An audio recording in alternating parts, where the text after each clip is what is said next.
Hi guys. आजकल आप लोग देख रहे होंगे कि इतने सारे प्रोटेस्ट चल रहे हैं। उसके रिगार्डिंग मैं कुछ अपनी इंसाइट देना चाहता हूँ। एटलीस्ट गवर्नमेंट को पता को तो हो कि हम स्टूडेंट्स को चाहिए क्या उनसे।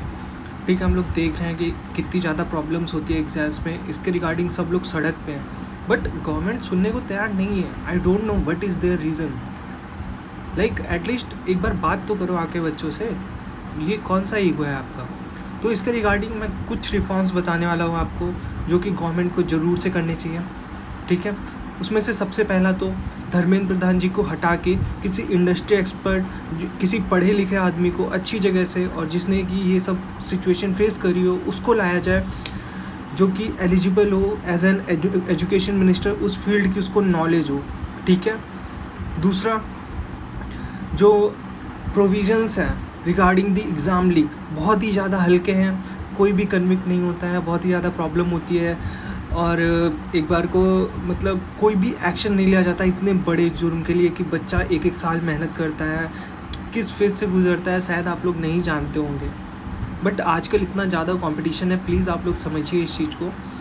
तो इसके लिए कम से कम जो भी एग्ज़ाम लीक हो, अगर आपके मोबाइल पे आया भी या किसी को आपने फॉरवर्ड किया, तो कम से कम उसमें 1 करोड़ का उसमें फ़ाइन होना चाहिए, नॉन नेगोशिएबल। भले ही आपकी प्रॉपर्टी बेच दी जाए, बट आपका वो रिकवर करा जाएगा 1 करोड़ रुपए।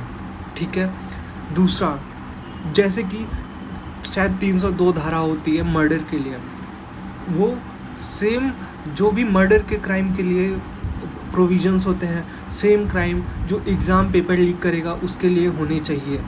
नॉन बेलेबल होना चाहिए ये ऑफेंस। ठीक है, तीसरा आप लोग एडिक्विटी बेकार कंपनीज़ को अपना टेंडर दे देते हैं, पता नहीं क्या पॉलिटिकल रीज़न होता है, क्या उसके पीछे दिमाग लगाया हुआ होता है, आई डोंट अंडरस्टैंड। बट आपको इन सब कंपनीज़ को ब्लैकलिस्ट करना पड़ेगा। एक प्रॉपर एक कंपनी होनी चाहिए, गवर्नमेंट ऑथराइज्ड, बिल्कुल सील पैक्ड, जैसे कि आप TCS पे भरोसा कर सकते हैं। उसमें उसमें भी डबल सिक्योरिटी करिए। जैसे कोई भी बड़ा ऑर्गेनाइजेशन है, आई नो ओनली TCS, जो कि इतने बड़े लेवल पे एग्ज़ाम कंडक्ट कराता है, शायद कैट का एग्ज़ाम भी वही कंडक्ट कराता है, उसमें उतनी ज़्यादा प्रॉब्लम्स नहीं आती लीक वगैरह की। बैंकिंग का भी होता है, उसमें भी ज़्यादा इश्यूज़ नहीं आते हैं। तो कुछ ऐसी एक कंपनी होनी चाहिए जो कि सारे गवर्नमेंट एग्ज़ाम कंडक्ट कराए, या जो भी प्राइवेट एग्ज़ाम्स होते हैं वो भी वही कंडक्ट कराए। और इसको सुपरवाइज़ करने के लिए सबसे इम्पॉर्टेंट, आज तक UPSC का तो बहुत कम सुनाई देता है कि कोई भी एग्ज़ाम लीक हो गया, तो इसको करने के लिए NTA वगैरह सब हटाओ यार, क्या फ़ायदा है इनका? जब लीक ही होना है पेपर तो इनको क्या मतलब है? Setup a constitutional body for the exams. हमारे कॉन्स्टिट्यूशन में UPSC का अलग से प्रोविज़न दिया हुआ है, आर्टिकल 3 to 4 में। तो आप लोगों को, या आर्टिकल में भी mismatch, but the problem is real. आप लोग को कोई कॉन्स्टिट्यूशनल बॉडी सेटअप करनी पड़ेगी इस प्रॉब्लम के अगेंस्ट में, और वो सारी चीज़ों को संभालेगी। एग्ज़ाम कंडक्ट कब होगा, उसमें नोटिफिकेशन कब आएगा, उसमें वैकेंसीज एंड ऑल। ठीक है यार, मोदी जी आप बोलते रहते हो कि हम लोग केयर करते हैं स्टूडेंट्स की, और ऐसे ट्वीट करते रहते हो। क्या केयर करते हो आप लोग? कुछ एक्शन ही नहीं लेते हो। एक्शन केयर होता है, वो बोलने से नहीं आ जाता है। मेरे पापा मेरी केयर करते हैं तो मेरा पूरा खर्चा उठाते हैं। मेरी तबीयत ख़राब हो जाती है तो मेरा बाप आता है मेरे पास। बट ऐसा सिर्फ अगर वो मुंह से बोल रहे होते तो हम लोग को पता चल जाएगा कि he is not working in our favour.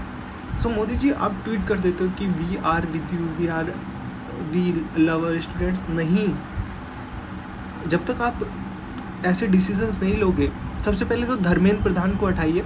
और एक चीज़ और, जो भी हमारे इंडस्ट्री के अच्छे टीचर्स हैं, नामी ग्रामी अनबायस्ड टीचर हैं, उनसे एक बार बात तो करिए। वो लोग आपको प्रॉब्लम्स बताएंगे बच्चों की, आप लोग उनसे इंसाइट्स लीजिए और फिर सॉल्यूशन निकालिए बैठ के। एटलीस्ट एक बार बात तो करिए, ये कौन सी आप लोग की मोनार्की चल रही है सर? एक बार बच्चों से बात करो, एक बार जो टीचर्स है उनसे बात करो। है सिस्टम में प्रॉब्लम है, ऐसे ही सब सड़क पे नहीं उतरे हैं। ठीक है, और ये पॉलिटिक्स नहीं है, आप लोग काफ़ी ज़्यादा ओल्ड स्कूल पॉलिटिक्स खेल रहे हो। अब सिस्टम बहुत बदल चुका है। और सेकंड थिंग मैं बोलना चाहूँगा, प्लीज़ सोशल मीडिया पे आप लोग एक्टिव रहा करो। देखा करो क्या चल रहा है दुनिया में।